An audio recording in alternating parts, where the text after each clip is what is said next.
miodikodina hatrany amin'ny fibebahana ny lesontsika. Ity herinandro ity zany azo lazaina hoe herinandro faraparany amin'ity taona ity, izay tokony andininy tsirairay ny zava-bita nandritra izay taona madiva hivala afaka 3 andro izay. Ny androany dia izigizinina tsara ny amin'ny hoe fibebahana amin'ny andro fanavotana.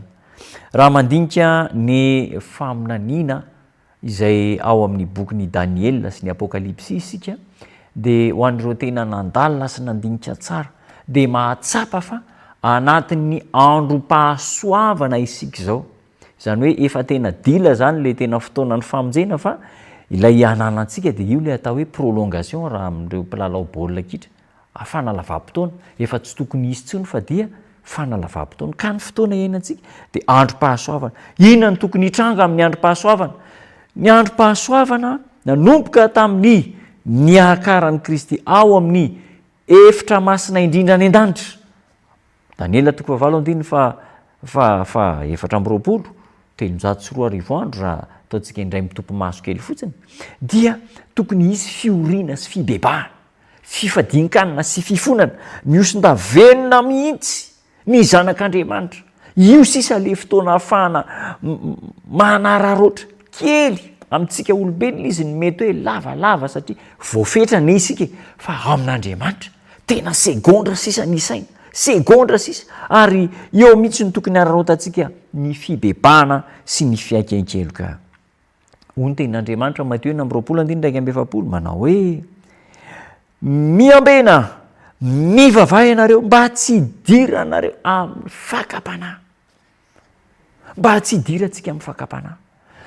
Ambara fa tsy ny fakapanahy loatra no tena loza, fa ny loza dia isika latsaka ao anatin'ny manaiky ny fakapanahy, manaiky resin'ny ota. Mety isy ihany ny fakapanahy fa mety tsy hanota isika mahatohitra fakapanahy.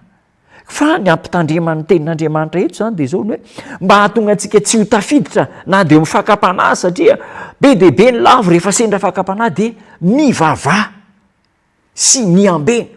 Ity velambelany mbola lavitra zany le fakapanahy, fa fatazatazany hoe fakapanahy io ho tamivaingany io, tandremo sotratrany io, dia mbola tsy tonga any kory dia efa mampirisy mivavaha sy miambena. Inona le ilaina?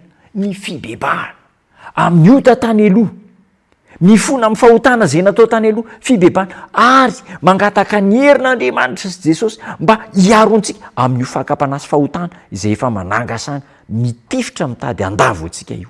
Izany no ilaina. Ny herin'i Kristy izay namela ny fahotantsika, ilay fibebahana, ary ny herin'i Kristy miaro antsika amin'ilay fakapanahy eo alohantsika, manome hery antsika mba hatohitra hijoro amin'izay fakapanahy izay. Ry namako, asan'ny tsirairay ny fiomanana, anjaranao ny miomana, ny fiomanan'ny hafa, tsy ho fiomananao. Tsara le atao hoe mivavao anay, fa ny tena zava-dehibe ianao mivavaka. Ny fivavahana ataon'ny hafa ho anao dia fanelanelanana fotsiny, fa ianao ny tena malala ny lanjan'ny halemenao ara-panahy sy ny hery ilainao avy amin'i Jesosy mba hameno ny herinao. Ianao ny mahalala ny lanjan'ny finoanao ka mahatonga anao hangataka finoana matanjaka avy amin'i Jesosy Kristy.